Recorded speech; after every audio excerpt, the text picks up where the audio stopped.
আমি সচিব স্যারকে বলে আমার ফাইলপত্র আছে, জিনিস আছে, আমি আসছি সচিব স্যারকে জিজ্ঞেস করে আসছি। ওকে,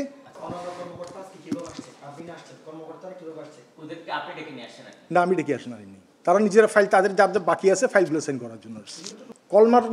কলমা পরে কিন্তু আমি সবসময় মনে করি আমি আল্লাহর পাশে দাঁড়ায় থাকবো, মরবো, I should be prepared for to meet my Allah. যেহেতু আজকে লাস্ট দিন, আমার জিনিসপত্র রয়ে গেছেন, আমি তো পরশুদিন মিটিংয়ে ছিলাম গতকালকে ঢাকায়।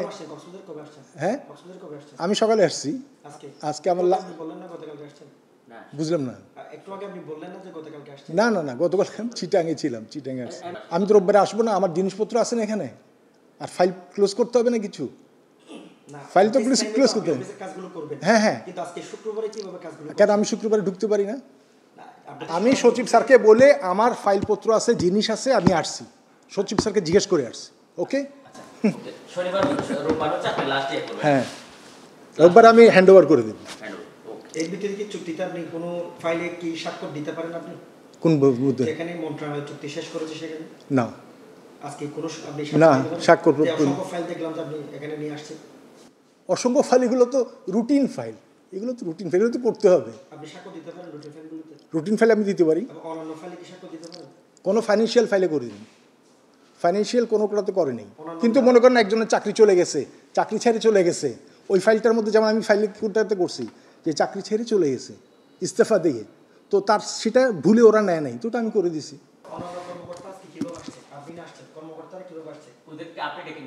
না আমি ডেকে আসি নাইনি, তারা নিজেরা ফাইল তাদের যাদের বাকি আছে ফাইলগুলো সেন্ড করার জন্য আসছি। রোববারে কেন আসবো আমি বলেন? আমি কেন রোববারে আসবো? আমি সচিবকে জিজ্ঞেস করছি আমি শনিবারে আসবো, রোববারে আসবো, এই শুক্রবার আমি আসবো, সচিবকে বলে আসছি। ঠিক আছে, আর কিছু কথা আছে? রোববারে করবো, টেলিফোনে করে দিব। হ্যাঁ, ওনাকে ওনার জন্য আমি ব্রিফ তৈরি করবো, ব্রিফ তৈরি করে দিয়ে দিব। ভাই কমোডোর আফসার সবসময় সোজা পথে চলছে, কলমা পরে কিন্তু আমি সবসময় মনে করি আমি আল্লাহর পাশে দাঁড়ায় থাকবো, মরবো, I should be prepared for to meet my Allah. যে আমি এখানে জয়েন করার পর থেকে আমি চেষ্টা করছি যতটুকু করা যায়। তবে আমি একটা জিনিস যেটা বলবো যে নতুন প্রতিষ্ঠান হিসেবে আমাদের যেটা ছিল না, একটা প্ল্যান ছিল না, তো আমি মাস্টার প্ল্যানের কাজটা শুরু করে দিয়েছি, যেখানে বাংলাদেশ আর্মি করছে এবং এর সাথে আমাদের ইউএসএ এবং দেশীয় যারা এক্সপার্ট আছে তারা কাজ করতেছে, এবং বাংলাদেশে এটাই প্রথম ডিস্ট্রিক্ট লেভেলে যে একটা মাস্টার প্ল্যান হচ্ছে। অ্যাপার্ট ফ্রম দ্যাট, আমি গত 2023 ডিসেম্বর পর্যন্ত প্রায় 23টা ডিপিপি ডেভেলপমেন্ট প্রজেক্ট প্রপোজাল সরকারকে দিয়েছি। তার মধ্যে অলরেডি কিন্তু গত মাসে আমাদের মাননীয় উপদেষ্টা মহোদয় দেখে গেছেন যে 2টা কেবল কারের প্রজেক্টের রুট দেখান প্রপোজাল, যেটা আমাদের পাবলিক প্রাইভেট পার্টনারশিপ অথরিটির কাছে কনসিডারেশনে আছে, যেটা হবে G2G, মানে গভর্নমেন্ট টু গভর্নমেন্ট।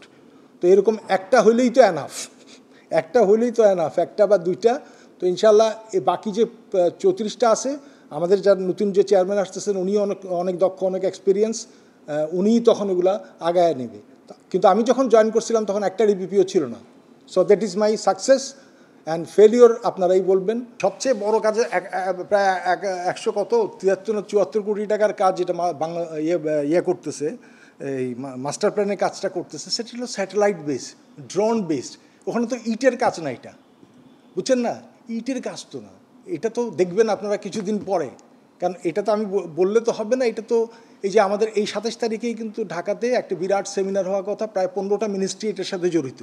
ঠিক আছে, তো এটা যখন হবে, কারণ একটা শহরের যদি মনে করেন যে মাস্টার প্ল্যান না থাকে, তাইলে হয় কি একটা আনপ্ল্যান্ড ডেভেলপমেন্ট হয়, যেমন আজকে এখানে করলাম, এখানে করলাম, সাস্টেইনেবল হয় না।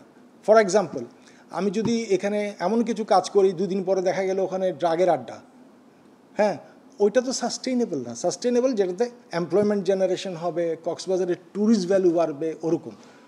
তো আমাদের মাস্টার প্ল্যানটা একমাত্র ডিস্ট্রিক্ট শহর কক্সবাজার যার মাস্টার প্ল্যান হচ্ছে। হ্যাঁ, তো এটা যখন হয়ে যাবে ইনশাল্লাহ, এই জুনে শেষ হওয়ার কথা, এই জুনে যদি শেষ করতে না পারে, কারণ এই বছরে বৃষ্টির জন্য কিছু স্যাটেলাইট ডেটা আনতে পারে নাই, তো এটা ইনশাল্লাহ আমাদের যত সম্ভব ডিসেম্বরের মধ্যে হয়ে যাবে।